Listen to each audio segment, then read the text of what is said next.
Good morning, good afternoon, good evening. Welcome to another podcast, Review Project, that's part of Supermom's Magic Circle. And today I have a special guest for you, Catherine. She is phenomenal. She's supporting motherhood. She's supporting moms and moms in business as well. And we'll find so much from her. She's also a mom and she has so much to show with us. So Catherine, welcome. Thank you. Nice to be here. Um, I'm here today to talk all about matrescence, and I'd be really interested to know how many people's ears pricked up at that point and whether they've heard of that term before. And if you haven't heard of the term matrescence, don't worry, I'm going to tell you all about it in this session.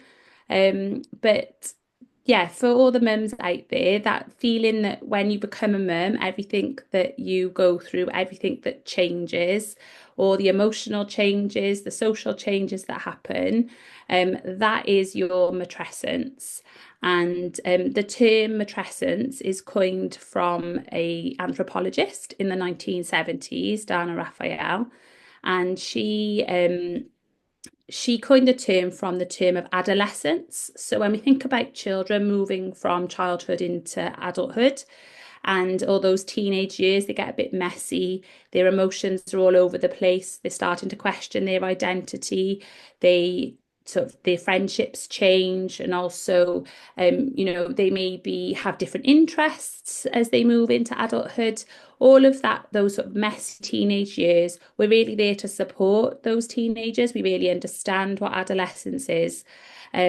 And yet, when women become mums, often there's a lot of changes that take place for them, but they're sort of left to fend for themselves. And despite that, sort of, I guess, that initial period of when you first had your baby, and people understand then, oh, you've got baby blues and those first things, but actually, matrescence lasts your entire motherhood. Motherhood is a journey that we're on, that's constantly changing. Our circumstances change, the children obviously grow and their needs differ as they go through their ages. And this term matrescence is sort of to encompass everything that we experience. And although the term was coined in the 70s, it's certainly not one that's used on an everyday basis. And the majority of mums don't even know that it exists. And yeah, it was put into the dictionary in 2022. So it's only been in the dictionary the last couple of years. So it is a really new term. But I am on a mission to get it as well known as adolescence. And by doing things like this, talking to people, working with mums one on one and in group settings, and really, championing everything that mothers do. That's like, wow. I have to say, wow. I had no idea about this word. I have to say, I know I spoke with you previously. It was a few months ago. And this is when I learned about it. And I was fascinated by what you do. Because for you, it's all about prioritizing their needs. It's all about helping them to understand who they are with this new identity. Because I Yeah. also work with moms in business. And what I found so many times is that even if they become a mom the third time or the fourth time, everything changes. Every single time they give birth, they are a new person again, and they have to adapt to everything. So, what's the easiest way for a mom to start to learn more about her new identity after she gave birth? I think honestly, the first thing that I would sort of explore with a mum is to actually accept that she isn't going to be the person that she was before. So often we live in a society whereby we think about bounce back culture is a term that's often used, like, you're going to get into your pre-baby weight jeans and you're going to be able to go back running if that was something you enjoyed before. All these different things we can all identify with whatever that was for us pre-baby. And it's sort of like letting go of that person and sort of accepting of your situation now. And I think that's similar to as you go through your motherhood. And like you said, as you sort of have more than one child or two children, or how your family starts to develop as well. Because if you can really learn to accept where you are in that moment, then you can build from there. Often you completely lose, what your in like what your interests are. Like you work with mums that are building businesses, and so how and let's be honest, most mums go into sort of building their own business because it gives them more freedom and flexibility. And but building a business isn't easy. It's not the easy option, but they're doing that to support their family. So they're taking on lots of different roles and different identities. So if they accept where they are now and then what they actually really want to do, they really want to build a business, or do they really want the flexibility? And maybe it's not the business that they want, but it's the flexibility that they want and need. And so exploring ways of how you may still get flexibility without the business, if it's not business you want to go down, just as an example, because obviously there's so many different examples it could be. Of course, of course. Oh, thank you so much for sharing that. That was really valuable. Thank you. I really, really appreciate it. So, like you said earlier, it is difficult. We have to say, and acceptance, wow, that's pure gold. As far as even in relationships, even in business, even in anything we do, as soon as you accept you have a problem, then your brain starts focusing on the solution. If you're in silence, this is when you're confused, you're frustrated, you're angry, and you're just focusing on the problem.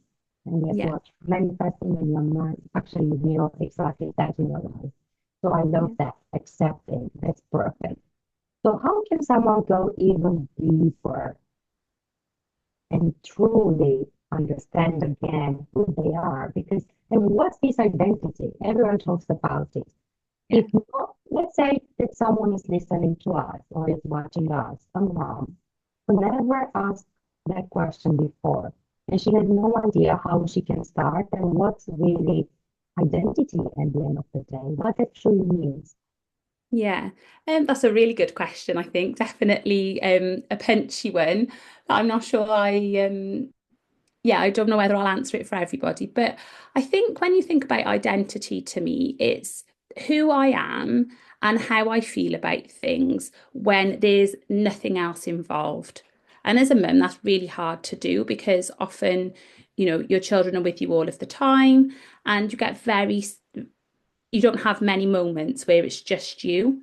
And I think if we can try and cultivate some more of those moments, even if it's just a couple of minutes, then we can really sort of sit with ourselves and just asking yourself questions, or potentially, um, you know, this is a bit of a random example, but maybe you were a big tea drinker. I was a big tea drinker before I had children, and now I'm a big coffee drinker.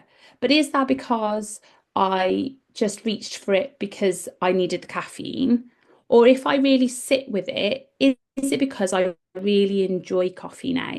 And I know that's very superficial level, but just sort of actually, and you know what? If I know the honest answer to that, and it is because I enjoy coffee, because when I sit there in 5 minutes, sometimes in the morning, I get my feet outside in the garden. The kids are running around like crazy people, mine are 3 and 5, but out in the cold and I enjoy the aroma, I enjoy the taste of that coffee.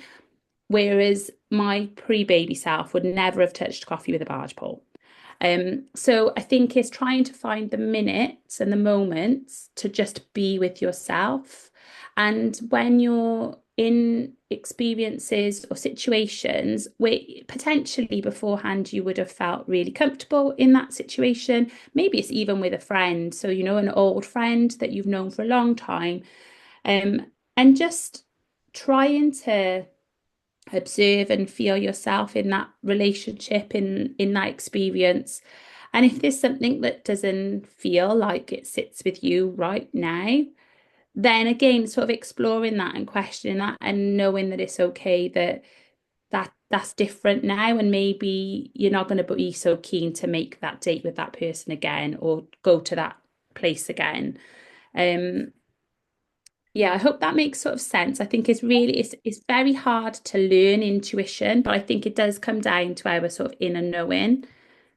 And the more we can be with ourselves in sort of moments of silence, which is very few and far between, but the more we can do that, I think the better. That's perfect because being in the present moment, not thinking about futures or don't be anxious or don't think about past too much, where you're going into a depression and just being in the present moment. It's exactly what you are saying. So this is when you're grounding yourself. If you're enjoying your tea, you're enjoying your coffee, even if it's just a few seconds. Yeah. Lots of times when I started this journey, I started initially as a stress management coach, and this is based on my own experience. And I've been dealing with fibromyalgia, which is almost like a chronic disease. So I've had lots of muscle spasms, and I couldn't relax. So literally, my muscles kind of lost their functionality of relaxing. So I was always like ready to fight, and I was really, really in lots of pain. And as soon as I learned about mindfulness and I learned about that I need to find ways to calm my nervous system down. And this was one of the first steps I had to take. And it was a case of learning to be present. So Yeah. it's amazing that you said that because it's so important. And if we teach our children how to ground themselves as well, that's a game changer for them. So I know your boys are 3 and 5. So how do you teach them those type of skills that you already have and you're teaching your clients? Is there something you like to share with them? So my boys very much like to be outside. So if we can be, we're outside. And then I sort of just let them do what they want to do at the park today. There was the park to play on, and there was lots of things to do, see and do, but they found a big mud pile and they were happy there. And yeah, they were the only children in the park that were on the mud pile, but that's where they wanted to be, and that's where I left them. Other things, I guess I practice yoga, so I'll often roll my mat out and without inviting them, they sort of come, and it's not the calm and idyllic yoga that I would like on my own, but they come and they'll do a couple of moves and the breathing, like my one son definitely likes to sort of sit and breathe with me. And I think it's just about they absorb whatever they're seeing. So don't get me wrong, I'm no perfect mum at all, and I do shout at my children sometimes, and they do see me cry and all these things like that happen. But I think if they see the full round spectrum of, how we manage things and how we deal with things, and when we do shout, how we change, how we come back to ourselves and how we're able to do that, then yeah, it's just by observing us. I think that's how they learn, isn't it? Absolutely. Yes. I strongly agree with everything you said. And it's not about being perfect. And I love the fact that your imperfections and you are vulnerable in front of your children because I do the same and my husband as well. I'm like, it's okay to make mistakes. This is life. You don't have to be perfect. We're just looking for progress. So I'm not praising him for everything that he achieved. I'm praising him because he was trying or because he's not giving up, which is completely different. So this is, I think, how we can raise them to be resilient and even emotionally intelligent. Because let's face it, it's hard. Motherhood is hard. Life in general is hard. Running a business is hard. Everything is hard. But depends how you see it, right? So your perspective really matters. So it is hard, but it's fun. This is the way I approach everything with play, with fun, with enthusiasm. And then everything that's really hard starts to be not that hard. Yeah, and I think coming back to what we said about earlier as well, isn't it? If you're present, then it's easier to find that sort of ease and that play and to not think it's hard because actually what all you're dealing with is that moment rather than often like the hard comes from thinking about everything that you've got to do or everything that's happened, maybe the way that you've shouted in the past or things like that. So yeah, it's I think the two link really nicely together there. Absolutely. And another thing, if we are talking about children here and moms, especially if your boys are 3, 5 years old, right? So you can see their behaviors and you can see the way they talk and you can see yourself by watching what your children are doing. And for me, that's phenomenal. I used to be a teacher, but now being a parent, I'm like, wow, did I ever say that? Definitely I did because now he's repeating it. But maybe this was like months ago, and now he's starting saying that thing from months ago. I'm like, oh my gosh, I said that. Yeah. And I don't know about you, but it's even in like the same tone that you say it or in like the intonation in which you say things. And like I really, really hear myself sometimes in them. Hmm.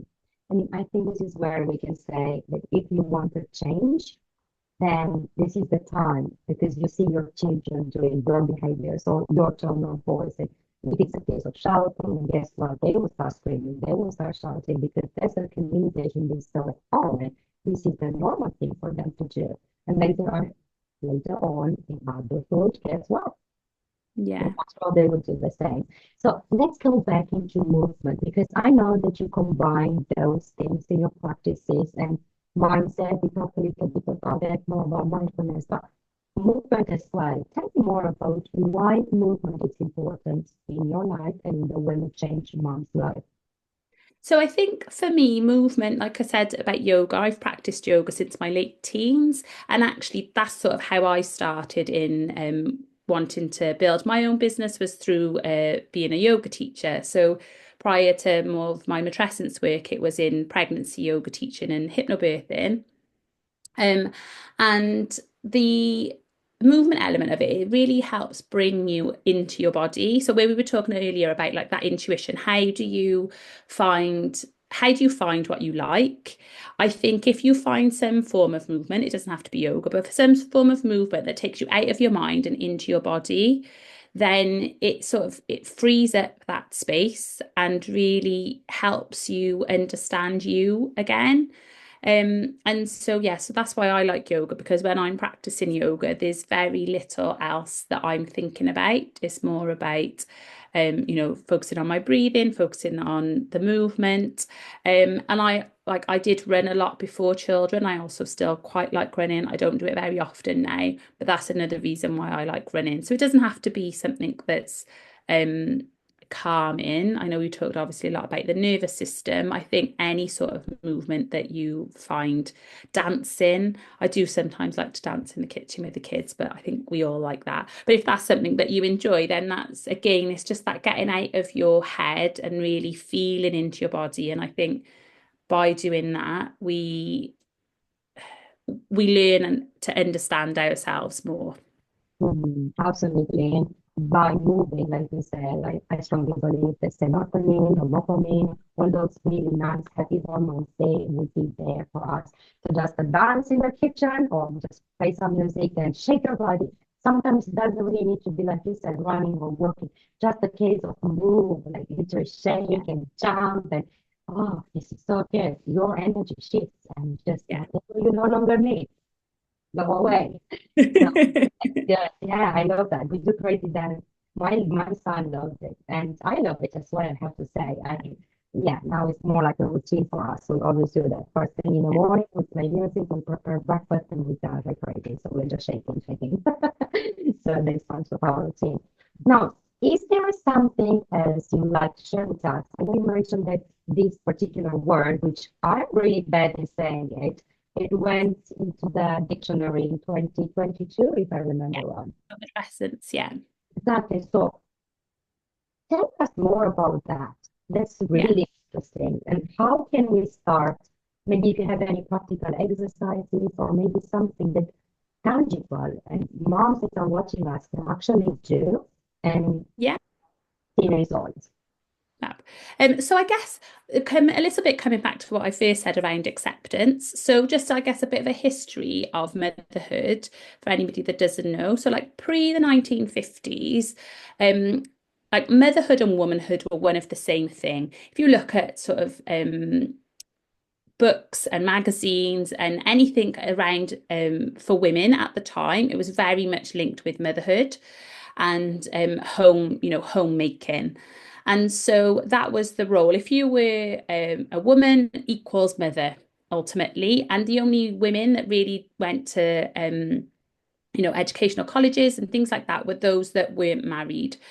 Um, then moving forward a little bit into around the 70s, when there was a wave of second, I think it was a second wave of feminism, and we went into this really like equal white, can't get my words out, equal rights for women, and really in that workplace wanting, equal pay and all of those things. And that's where you saw the separation of womanhood and motherhood. And so as a result of that, the value around motherhood really got lost. And so, there was so much focus on women in the workplace that women felt like they needed to be in the workplace and were able to get into the workplace more easy. Back in the 50s, those places weren't available. It was expected that you would be married and you'd have children. Whereas in the 70s, there was opportunities for women to enter the workplace. Like I say, that role of mother started to become less valuable in society's terms. Obviously, it's not it is a valued role, isn't it? But yeah, in the societal world.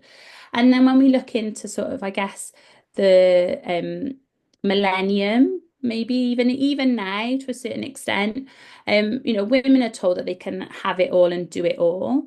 And I'm of a believer that you can do it all, but you can't do it all at once. And so that like motherhood and womanhood, they they have to coexist now. And so we're expected to mother like we don't have jobs and work like we don't have children. And so there's a real sort of push pull for women now or for mothers now.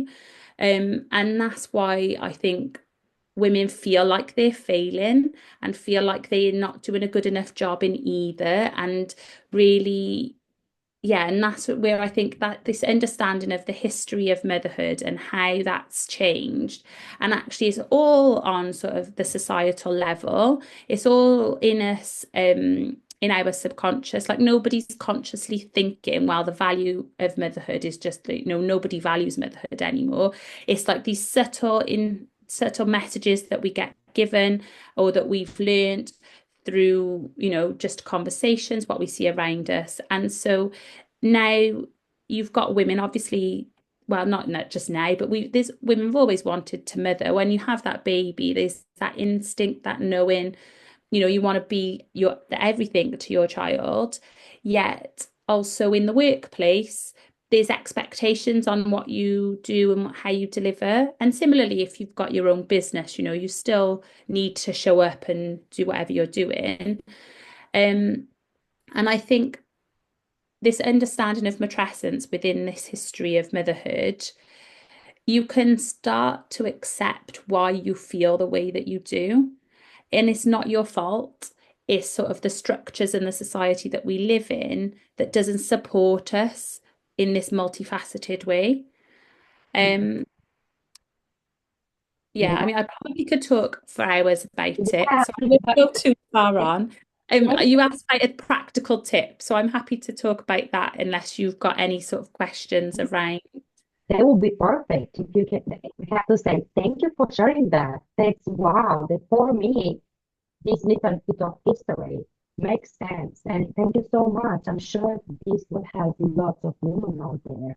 And if we think about 50s and 60s, it was a case of staying home, being married, but they used to raise one child, like a whole village was raising Yeah, that baby, right?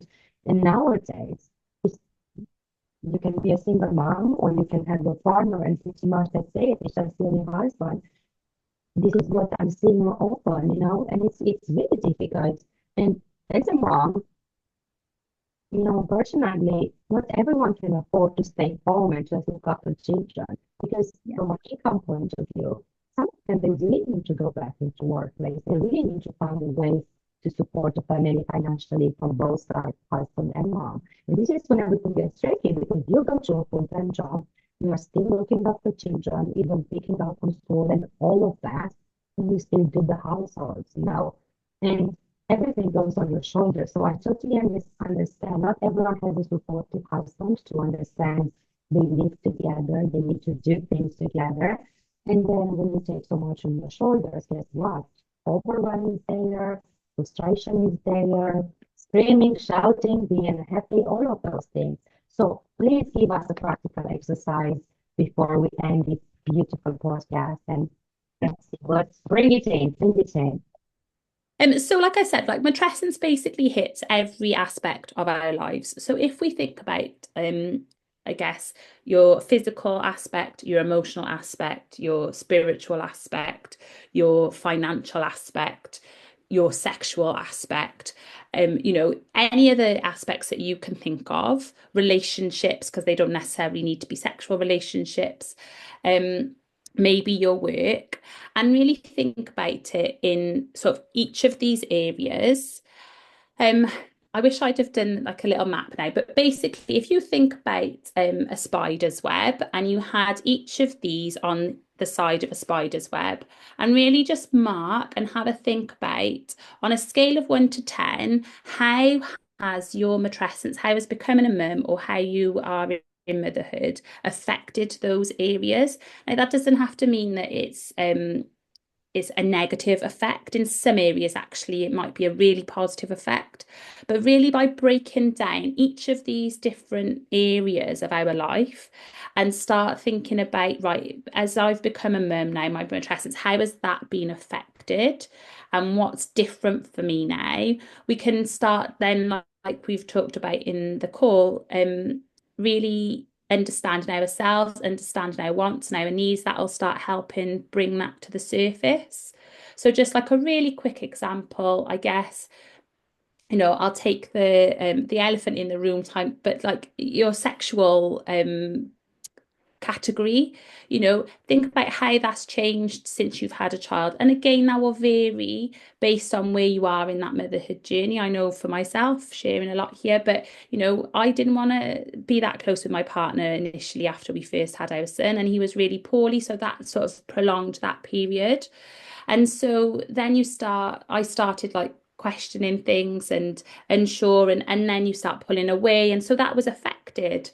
But then in other elements, actually our relationship grew stronger because of the lots of things that we were going through. So it doesn't have to be that it's all negative, but it really helps to start sort of put a microscope on those certain areas. And I'm not necessarily suggesting you do it all at once, but yeah, just really break them down by the different categories and it'll help. And if you use a sort of a scale of 1 to 10, you could maybe think about, well, if this one's a 1, that's the one I want to start with, and how am I going to make changes to improve that? Obviously, if you're thinking that some are an 8, 9, 10, then that's actually really, you're feeling really positive about those.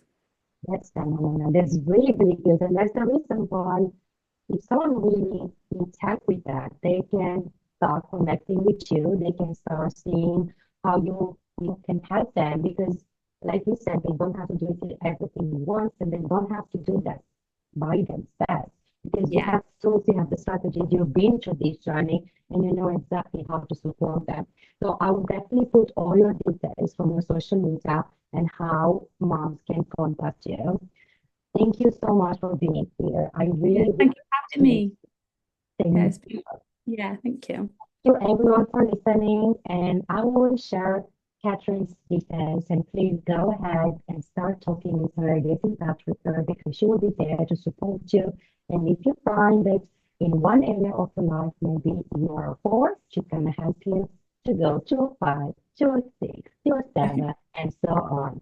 This was all from us today. Thank you for listening and watching the new podcast. It's part of Supermom's Magic Circle, and I will see you next time with another episode. Until then, keep on smiling. Thank you.